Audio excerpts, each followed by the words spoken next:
Cari fratelli e sorelle, l'Avvento è tempo di speranza. In questo momento vorrei fare mia la speranza di pace dei bambini della Siria, dell'amata Siria, martoriata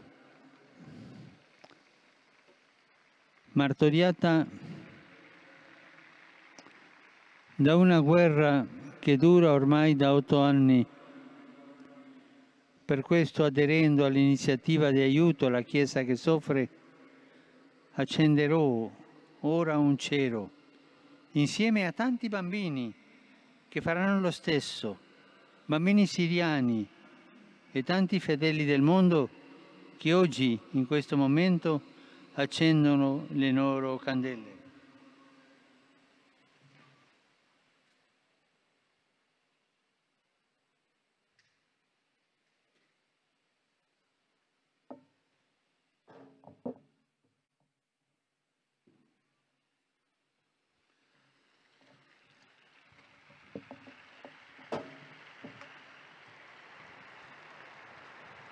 Questa fiamma di speranza e tante fiammelle di speranza disperdano le tenebre della guerra.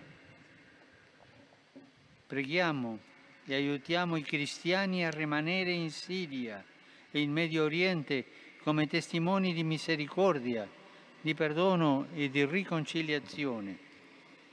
La fiamma della speranza raggiunga anche tutti coloro che subiscono in questi giorni conflitti e tensioni in diverse parti del mondo, vicine e lontane. La preghiera della Chiesa li aiuti a sentire la prossimità del Dio fedele e tocchi ogni coscienza per un impegno sincero a favore della pace.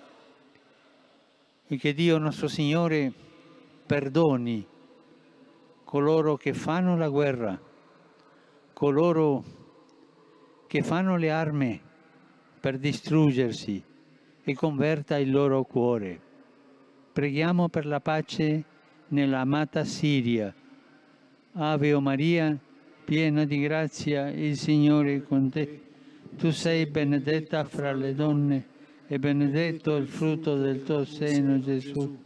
Santa Maria, Madre di Dio, prega per noi peccatori, adesso e nell'ora della nostra morte.